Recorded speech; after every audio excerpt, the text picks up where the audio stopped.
अभी इंस्टाग्राम के ऊपर एक रील वायरल हो रही है वृंदावन की, जिसमें दिखा रहे हैं कि गोवर्धन के परिक्रमा मार्ग में बहुत सारी भगवत गीता फैली हुई हैं इधर उधर, है ना। और कहा जा रहा है कि इस्कॉन के भक्तों के द्वारा भगवत गीता का जबरदस्ती वितरण किया गया पूर्णिमा के दिन।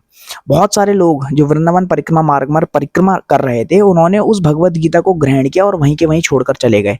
एक दूसरे व्यक्ति ने इसी के ऊपर वीडियो बनाई और वो कहता है कि ये गलती है इस्कॉन के भक्तों की कि वो भगवत गीता का जबरदस्ती है बलपूर्वक वितरण क्यों कर रहे हैं। ये अपमान है।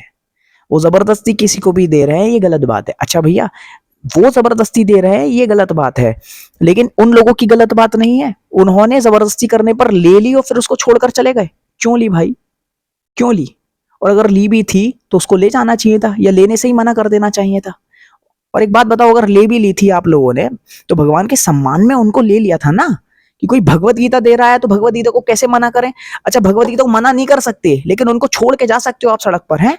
ये कैसी श्रद्धा है? दूसरी चीज ये कि भगवत गीता केवल एक भगवत गीता छोटी सी, वो मैंने देखा कि मिनी साइज भगवत गीता है, वो आपके बैग में कितनी जगह घेर लेती, कितना वजन बढ़ा देती। उसके अलावा आप लोई मार्केट से जाके वृंदावन से कितना सामान भरकर ले गए होगे बदले में, वो वजन काउंट नहीं हुआ आपका।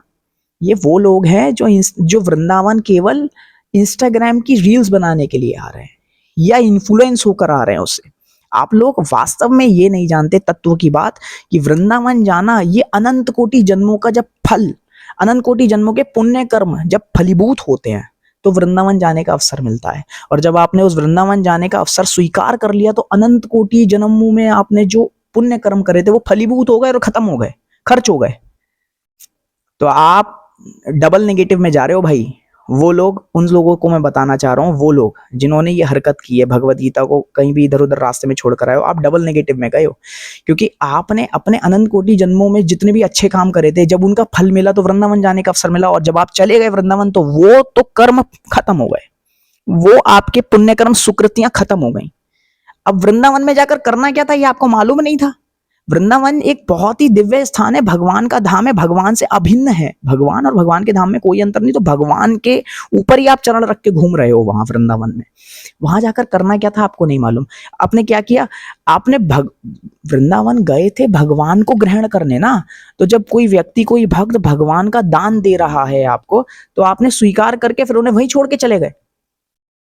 अरे जिस कार्य से गए थे वही तो हो रहा था, भगवान को प्राप्त करने गए थे। भगवत गीता के रूप में भगवान आए थे आपके पास स्वयं चलकर, आपने उनको ग्रहण नहीं किया, वही छोड़कर चले गए।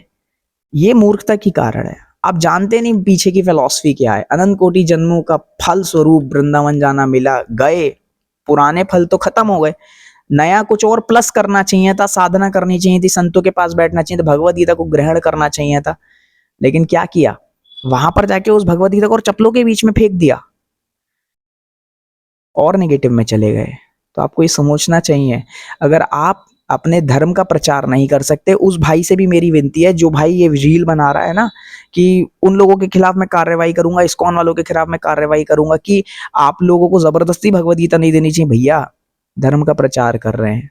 अगर हमको ये पता हो, या उन लोगों को ये बात पता होती थी कि आप इतने प्रेम पूर्वक जो ग्रहण कर रहे हैं, इसको कहीं भी रख के चले जाएंगे, तो आपको हम ना देते। तो अगर वो लोग प्रचार कर रहे हैं तो उन्हें प्रचार करने दीजिए, और आपसे नहीं हो रहा है प्रचार तो कम से कम सहयोग तो कीजिए। अगर भगवत गीता कोई जना दे रहा है तो आपको भगवान ही तो प्रदान कर रहा है, तो भगवान को लेने में क्या दिक्कत है? वृंदावन तो आप गए भी इसीलिए हो, भगवान को प्राप्त करने। बड़ी मूर्खता की बात है। श्रद्धा वृद्धा कुछ नहीं है, सिर्फ यहाँ पर ये कैसी श्रद्धा है, आप सोच के देखिए, विचारण, ये पतन का कारण है ये।